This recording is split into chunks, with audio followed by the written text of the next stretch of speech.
Masih bersama saya Budiman Tanurjo di satu meja The Forum. Saya akan minta tanggapan dari Kiai Maman terhadap apa yang dikatakan oleh Mas Priyo, bahwa penegakan hukum itu cenderung tebang pilih lah. Bagi oposisi men-tweet sedikit langsung masuk penjara, tapi yang bagi yang lain enggak. Gimana Anda merespon? Ya, itu lagu oposisi ya, yang selalu melihat bahwa ada ketidakadilan, ada abuse of powers. Padahal ada beberapa hal yang bisa kita lihat. Pertama, ini negara demokrasi, kita mengenal politik trias politikal, bahwa kekuasaan presiden tidak boleh mencampuri urusan hukum, dan itu menjadi hal yang penting. Nah, yang kedua, salah satu yang menjadi upaya dalam Jokowi dalam pemerintahan pertama dan harus yang kedua adalah reformasi birokrasi, termasuk birokrasi aparat hukum. Oleh sebab itu, bila merasa bahwa hanya oposisi yang ditangkap lalu pendukung tidak, itu mari buktikan kasus per kasus. Kalau itu tidak memenuhi rasa keadilan pihaknya Mas Budi, kita ada sistem, ada mekanismenya, bahwa sungguhnya ketika seorang ditetapkan bahwa dia tersangkut kaitan hukum, ada penyidikan, ada bukti yang cukup dan lain sebagainya. Kalau itu tidak dianggap tidak adil, kita bisa lapor ke kepolisian ini, ke Kompolnas dan lain sebagainya. Jangan sekali-kali urusan hukum ini dijadikan konsumsi politik. Sehingga belum aja mekanisme itu diikuti, langsung aja lapor di media, ngomong kemana-mana dan sebagainya. Padahal sama lah ya Jokowi dengan kita, bahwa sesungguhnya tidak boleh ada penyalahgunaan kekuasaan dan hukum harus dijadikan instrumen menegakkan keadilan, bukan kekuasaan. Hukum jangan dicampurkan politik. Kalau memang ada sesuatu kejadian yang tidak pas ya dilaporin saja kepada Kompolnas lah, kepada siapa. Saya tidak tahu apakah ini yang disebut dengan Yai Maman tadi sebagai bagian dari beberapa personel pejabat yang ingin carmuk kepada presiden, saya tidak tahu. Siapa yang carmuk nih? Oh, tadi kan disebut oleh Maman bahwa ada cari muka kepada Pak Jokowi, kemudian mereka lakukan langkah-langkah yang melebihi takaran. Yang kemudian kita berpikir ini bagaimana, apakah desain? Kan banyak sekali. Kemarin juga kita agak terperanjat terhadap beberapa temuan-temuan di lapangan, jejak digital yang dilakukan oleh tim-tim medsos kita itu menemukan beberapa temuan yang agak mengagetkan kita. Di antaranya ini memperkuat beberapa asumsi dan temuan selama ini, semakin memperkuat bahwa jangan-jangan memang ada desain dari aparat tertentu untuk melakukan langkah-langkah, mereka melakukan langkah-langkah membangun sebuah institusi yang ikut-ikut dalam perang cyber begitu ya, yang kemudian itu digunakan betul-betul untuk kepentingan incumbent. Apa itu? Ini kan tidak boleh sebenarnya. Ya apa? Faktanya apa? Tapi menurut saya oknum ya Pak. Jadi, mungkin oknum. Tapi kemudian itu berseragam semua, berseragam dan seterusnya, dan jejak digital tersebut itu masih sekarang sudah mulai dihapus, kemudian nyelamur ke sana kemari dan seterusnya, sampai ke tingkat Polres, bukan Polres, apa namanya, tingkat sampai bawah, Polsek ya, dan seterusnya, dan mereka menggunakan institusi yang luar biasa.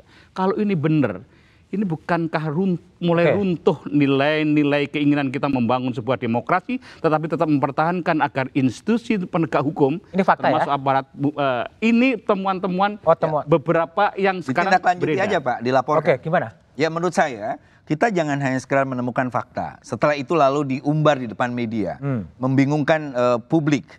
Kita negara hukum, ada mekanisme hukum, sehingga kalau betul-betul itu ada, tinggal laporkan, gampang sekali menurut saya. Jadi jangan sampai sekali lagi ada orang menuduh ada ketidakadilan, ada penyalahgunaan kekuasaan, tetapi itu hanya diumbar menjadi konsumsi publik lewat media, lewat jalur resmi. Negara kita negara hukum. Begini, Bung Budiman, supaya ini agak fokus di sini ya. Karena ini nanti kan soal pemain bola itu kita nggak bisa ngindarin dia curang. Yang penting adalah wasit yang netral. Nah sebenarnya karena itu yang menarik di diskusi ini. Saya kira memang lembaga kepolisian dan lembaga pemerintahan sejenis itu tidak saja harus adil, tetapi harus nampak adil. Jadi problemnya ini nampak adilnya ini kurang. Nampak adilnya kurang, adilnya? Ya apalagi begitu kan. Nah jadi misalnya tadi soal Pak Jokowi sering bilang kalau ada laporkan saja, itu udah dilaporkan tapi nggak di follow up, nggak ditindaklanjuti. Jadi sering nampak di mata kita bahwa yang kalau dilapor kayak saudara Fadli kan ngeluh, padahal dia ini koordinator Polkam dan dia suka ngontak, nggak diproses. Jadi ada 9 laporan yang dia buat itu, termasuk ancaman pembunuhan. Terhadap siapa? Terhadap saya dan dia. Jadi ada tulisan di sosial media, seseorang mengatakan kalau ada crowdfunding untuk membunuh 2 orang ini, dia bilang Fahri sama Fadli, tolong beritahu saya, kan gitu. Dia bilang begitu. Jadi kan ini ancaman pembunuhan. Harapannya apa? Diproses juga gitu? Ya harusnya itu sama dengan Ahmad Dhani, sama dengan Ratna Sarumpait, sama dengan yang lain-lain gitu. Tapi ini tidak. Nah jadi saya kira ya, harus ada nasihat yang kuat, terutama kepada penegak hukum bahwa dia tidak saja harus adil, tapi harus nampak adil. Dan nampak adil ini mungkin berat, tetapi ya harus dilakukan karena dia adalah wasit dalam pertarungan ini. Kalau wasitnya nggak netral bahaya gitu loh. Oke, Kiai Maman. Ya saya rasa kita harus setuju ya, membangun demokrasi, menempatkan hukum bukan sebagai instrumen kekuasaan tapi instrumen penegakan keadilan, ini menjadi tanggung jawab kita bersama. Dan kita melihat apakah itu masih ada celah di pemerintahan Pak Jokowi ini, maka itu sebenarnya yang menjadi komitmen Pak Jokowi.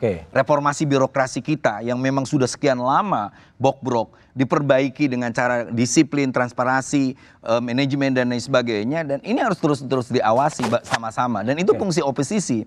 Oposisi bukan hanya membuat lagu wajib tentang kesalahan-kesalahan pemerintah lalu mencari-cari kesalahan, tetapi oposisi seperti yang katakan Bang Burhanuddin tadi adalah menyodorkan fakta, memperlihatkan mana yang betul-betul melanggar, lalu tempuh jalur mekanisme hukum, dan itu yang penting menurut saya. Oke, Prof. Jimli. Tadi ada ungkapan Prof. Jimli. Ya, jadi kita hukum dibawa ke politik sebenarnya. Enggak, kita mesti menyadari bahwa sistem politik kita ini belum sepenuhnya terlembagakan. Jadi masih proses pelembagaannya itu belum selesai, belum jadi. Nah, bersama dengan itu budaya politik kita masih feodal. Feodalistik. Masih feodal. Tapi demokrasi ya? Tidak mesti elitnya, pemimpinnya inisiatif, tapi dari bawah seperti tadi dibilang. Ya kan, dia mau termuka gitu kan. Nah, gitu. Tarmuk tadi. Tapi itu kenyataan. Jadi kita harus menyelesaikan ini dalam jangka panjang. Yang penting kita paham. Ada masalah-masalah seperti ini dan tidak boleh kita tidak berusaha. Jadi misalnya para penegak hukum, begitu juga para wasit, jadi harus memperlihatkan dia berusaha untuk netral dan sebagainya. Walaupun sulit. Seperti misalnya itu yang menyebabkan dulu MK menghapus pasal pidana penghinaan kepada presiden.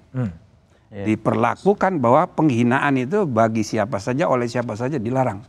Tapi dia bukan lagi kelah delik, dari dia delik biasa. Sebab dengan dia kelah delik itu disalahgunakan oleh kultur feodal ini tadi. Jadi presidennya nggak tersinggung, aparatnya yang lebih aktif. Nah, jadi hal-hal seperti ini, rules of the game-nya itu harus kita perbaiki. Tapi tidak bisa cepat, karena budaya politik kita ini masih feodal sampai sekarang. Budaya politik masih feodal. Saya minta konfirmasi dari Burhan ya. Budaya politik masuk feodal, masuk sebuah era demokrasi. Dan tadi juga ada kecenderungan untuk mempolitisasi hukum itu sendiri gitu. Ya, kalau kita berkaca dari pengalaman negara yang sudah establish demokrasinya, bahkan di Amerika pun itu juga budaya politik yang relatif sudah maju pun itu juga masih punya tantangan yang luar biasa. 2016 mereka memilih Donald Trump yang terbukti secara saintifik per hari memproduksi hoax 8 kali dalam sehari. Jadi sebenarnya ini problem bersama gitu ya. Yang ingin saya katakan adalah saya setuju tadi soal aturan main, tetapi mana memisahkan ujaran kebencian dan mana hal-hal yang tidak bisa kita sebut bagian dari ujaran kebencian sehingga layak untuk dipidanakan. Nah, sebab kalau apa saja dipidanakan, repot ini. Gak ada kebebasan berekspresi juga. Gak ada kebebasan berekspresi gitu loh. Jadi betul-betul hal-hal yang mengganggu pluralisme bangsa baru kita bisa masuk. Tetapi kalau mengkritisi kekuasaan, nature-nya kekuasaan itu harus kita kritikai gitu loh. Jadi kalau kemudian itu dianggap sebagai pidana, repot kita berdemokrasinya seperti apa. Jadi ada beberapa hal, saya setuju dengan poin Mas tadi bahwa kita tidak boleh terlalu gampang mempidanakan orang. Kasus Rocky, kasus Ahmad Dhani menurut saya itu too much itu. Itu ya. Karena apa coba poinnya itu ya? Itu kan bagian dari kampanye biasa gitu ya. Kenapa harus kemudian masuk ke pengadilan? Tapi bukankah kemudian, nah gini, siapa yang kemudian akan menilai bahwa ini masuk dalam ujaran kebencian, tapi atau sebagai ekspresi dari kebebasan berekspresi kalau setelah dari polisi masuk ke jaksa dan ada hakim yang memutuskan. Nah seharusnya wasitnya tadi siapa yang jadi wasit? Punya common sense, bisa polisi, bisa jaksa, bisa pengadilan. Jadi kalau misalnya kasusnya nggak perlu naik ke tingkat lebih tinggi, ngapain diproses? Kalau misalnya itu yang terjadi, ya merepotkan betul. Kecuali ujaran kebencian yang terkait misalnya dengan masalah SARA, menurut saya itu mau tidak mau kita harus punya aturan main untuk. Tetapi kalau sekedar ucapan biasa gitu ya, Donald Trump itu tiap hari menerima berapa ribu caci maki, tapi nggak ada yang diproses lebih jauh. Kecuali ada unsur ancaman, misalnya caci makinya itu berujung pada ancaman fisik, entah itu pembunuhan atau apa, itu mungkin bisa diproses. Tapi kalau sekedar idiot apa sih, apa namanya, apa sih susahnya kita untuk memberi kebebasan buat mereka, meskipun lagi-lagi publik pasti punya catatan. Kalau argumennya hanya sekedar caci maki idiot, lantas apa bedanya dengan percakapan di warung kopi? Oke, baik, Pak Kiki, kembali tadi kan ada kekhawatiran dengan situasi yang berkembang sekarang. Tapi kalau menurut Pak Kiki lihat kebebasan berekspresi dari warga negara dalam kontestasi politik, apakah kemudian juga harus bermuara kepada pengadilan atau kata-kata dibalas dengan kata-kata juga sebenarnya? Ya, saya kira saya sepakat tadi yang dibicarakan itu bahwa kebebasan ini kan memang dijamin juga oleh Undang-Undang Dasar kita. Bicara, ya. Tapi manakala itu sudah merupakan suatu tindakan ancaman fisik, ini kan sudah masuk ke ranah crime gitu kan. Nah ini pantas untuk diproses seperti itu. Nah atau mungkin ini sekarang marak ini kita ini menghalalkan fitnah misalnya gitu kan. Menghalalkan fitnah. Fitnah, kiri kanan fitnah. Ya ini juga saya kira pantas untuk dilaporkan ke polisi gitu kan. Seperti yang dilakukan Pak Mahfud kalau nggak salah baru-baru ini kan. Yang KP. Dengan demikian maka barangkali ini menjadi pelajaran buat kita untuk berpolitik dengan benar, dengan baik, dengan sejuk gitu kan. Tadi menarik apa yang disampaikan oleh Pak Fahri ini bahwa memang pemain bola itu nggak mungkin tidak curang gitu kan. Di dalam perang juga ada kan, nggak ada perang tanpa deception gitu kan, pasti ada gitu kan. Di dalam berpolitik pun demikian. Tapi yang harus barangkali benar-benar ini menegakkan aturan wasitnya. Oke. Nah, itu yang apa? Yang barangkali di atas memang begitu kebijakannya. Ini kontrolnya ke bawah kalau menurut saya agak kurang. Oke. Bagaimana meredakan atau menyampaikan politik secara lebih santun? Jawabannya setelah jeda berikut ini.